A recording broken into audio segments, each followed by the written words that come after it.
Okay, so think about this for a second. When you're really getting into the details of clinical trials, like the real operational nuts and bolts, it can feel a little overwhelming, especially when you start thinking about all the regulations around monitoring those trials and managing all that data. Right. It's a lot. Yeah, but that's exactly what we're going to try to break down today. Think of this as your express lane straight to the stuff that really matters, the core operational pieces that make or break a successful and compliant clinical trial. And, we've got some great sources we're going to pull from for this deep dive. We're talking about the heavy hitters, Title 21 of the CFR, Code of Federal Regulations, plus a bunch of really insightful GMP training materials. Good manufacturing practice, that is. Right. And we've even got some distilled knowledge from actual FDA training courses, so we're bringing you the good stuff. Oh, yeah. Our mission today is pretty focused. It's all about finding those practical strategies that'll help you make your clinical trial processes as efficient as possible.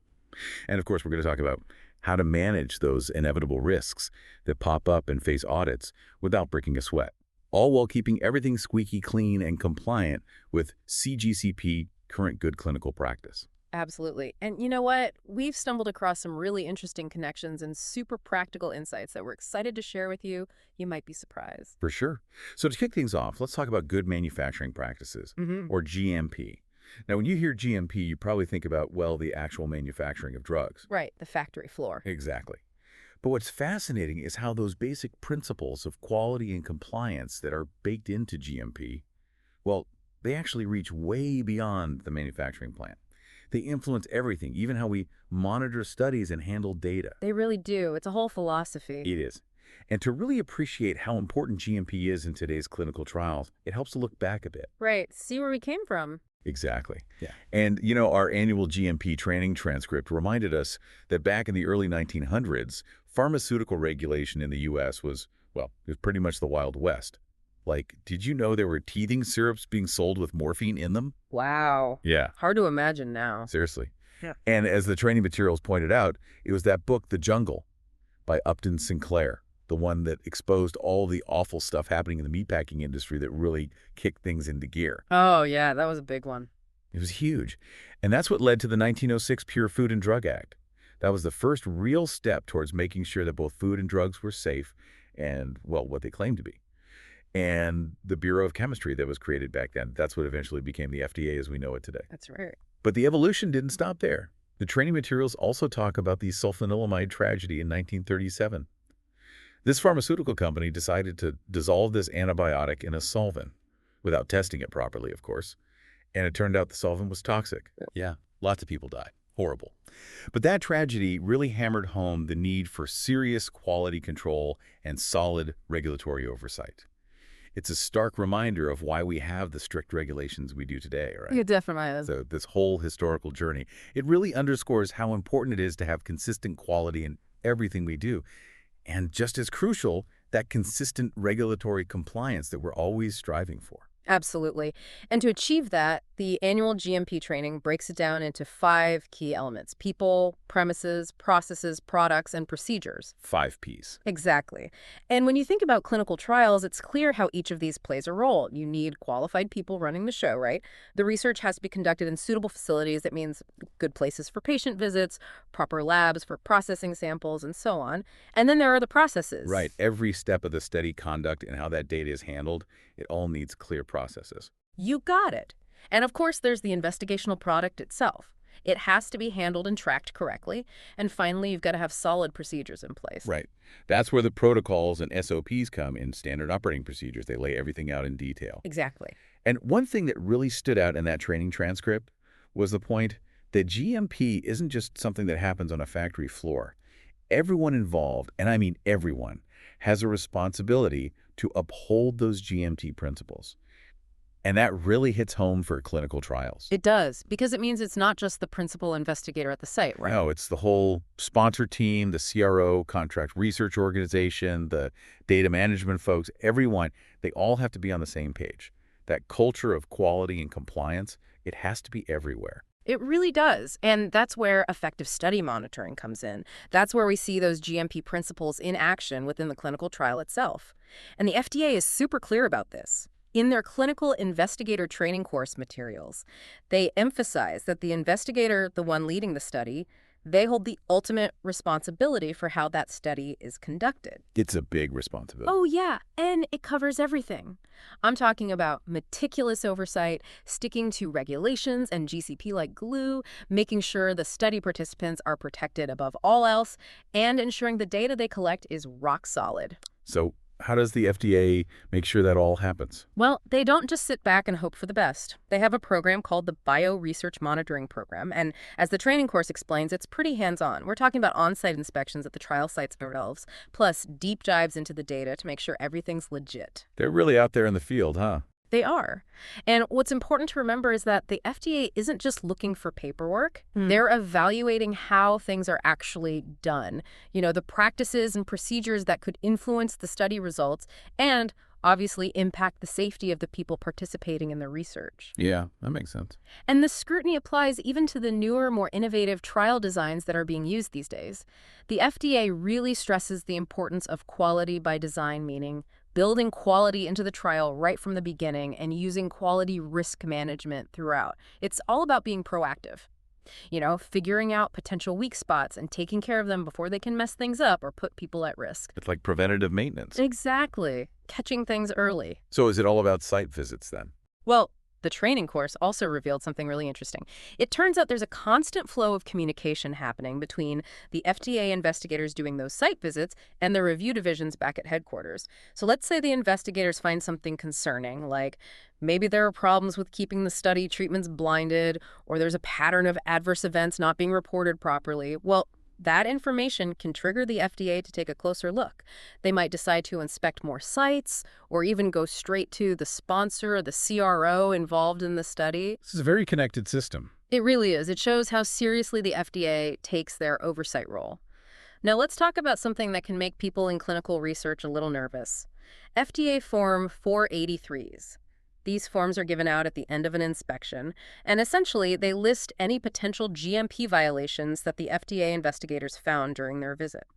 Our sources, like the annual CGMP refresher training and understanding FDA inspections and data, go into detail about this. So if you get one of those forms, it's not good news. Well, it means there are things that need to be addressed, and you don't have a lot of time to respond. How much time are we talking? The training course materials say companies typically have just 15 business days to send their response to the FDA. That's not a lot of time to get everything in order. Wow. You have to be ready to jump on that. You do. And here's the thing.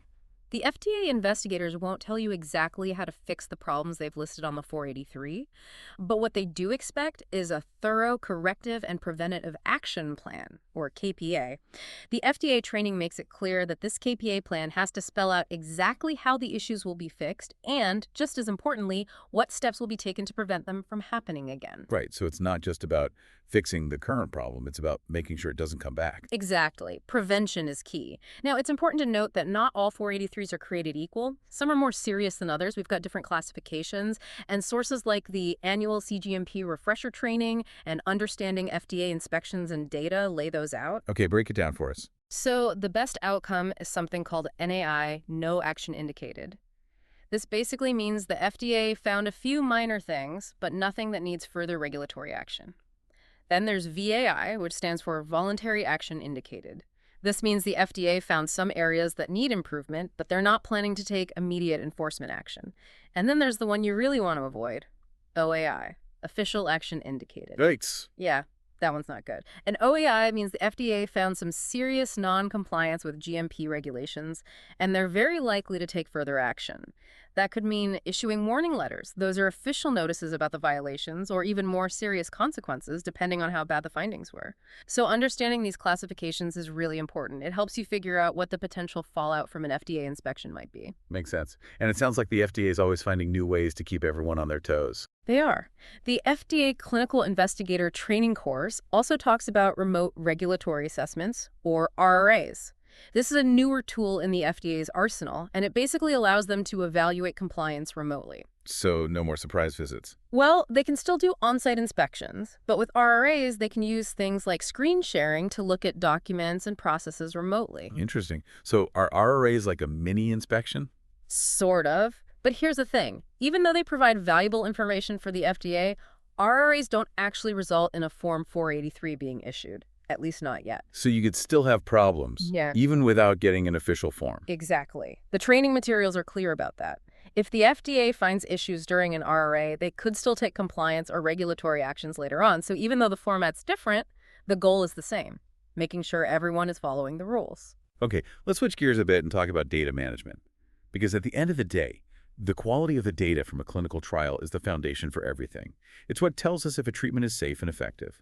And our Season 4 Good Documentation Practices transcript introduces a really important concept, GDP, Good Documentation Practices. It's basically the backbone of GMP. It's the system that ensures every piece of information is accurate, trustworthy, and traceable. Absolutely. GDP is all about making sure those records are solid. Everything from the initial protocol to the final reports, they all have to be accurate, reliable, and complete.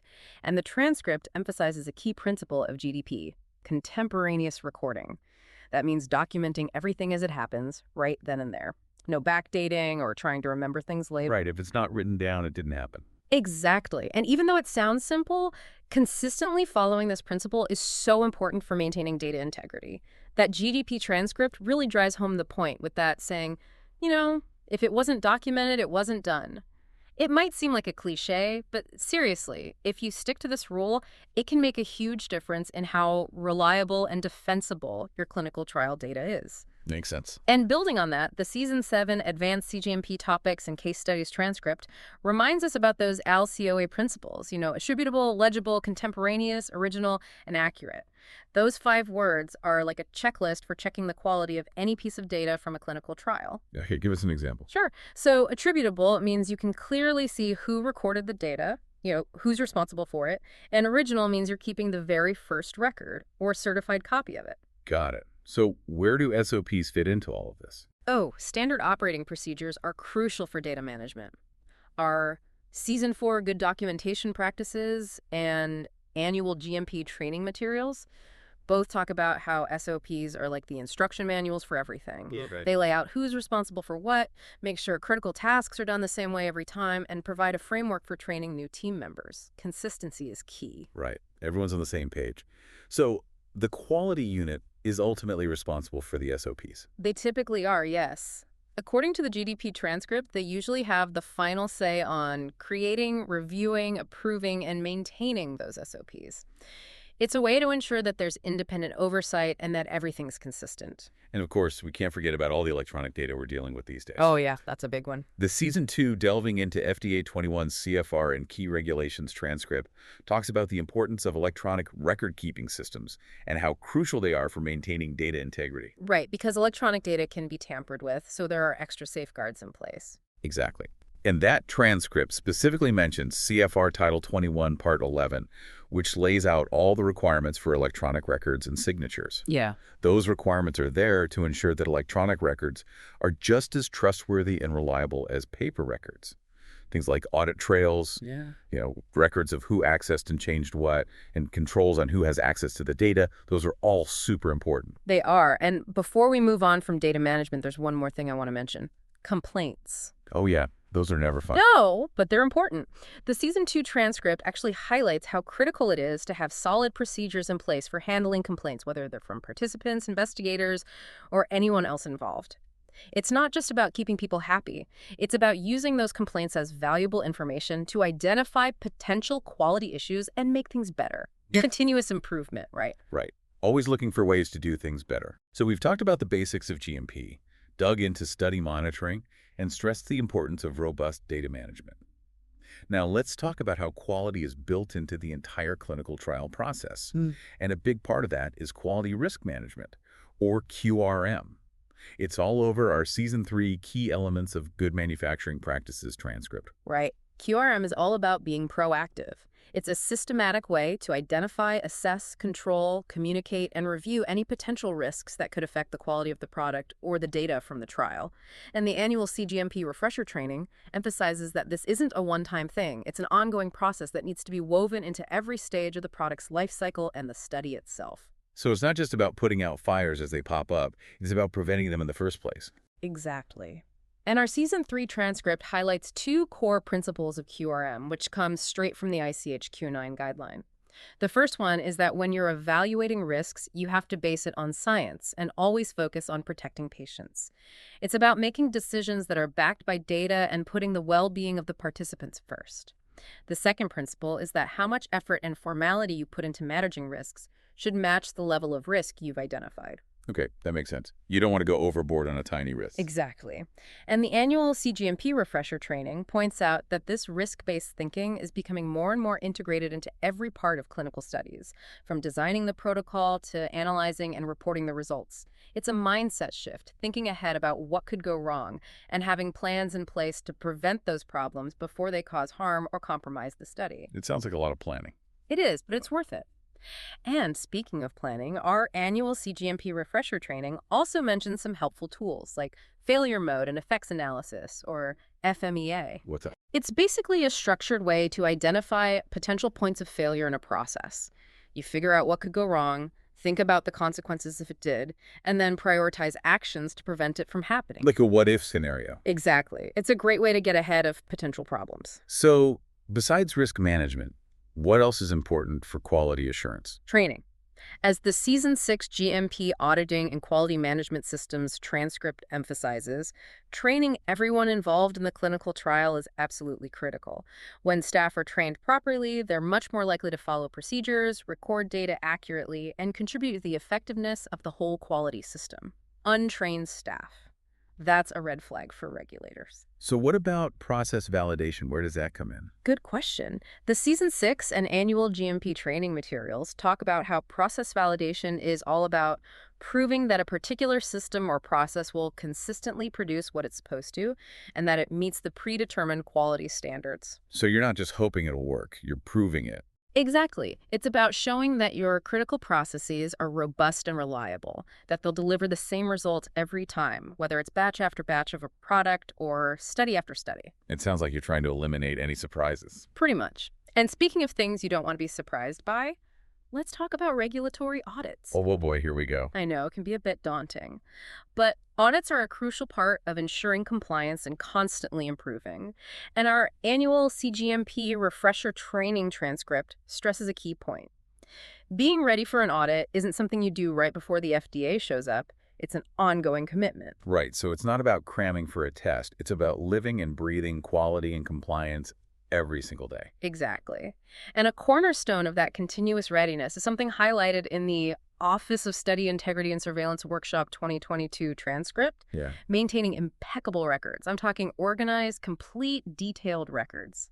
That case study they discussed really showed how messy or incomplete records can raise big red flags for regulators, even if the data itself is fine. So how can you avoid that? Well, that OSIS workshop example was a good reminder that even seemingly small issues with record keeping can cast a shadow over the entire study. It makes regulators question everything.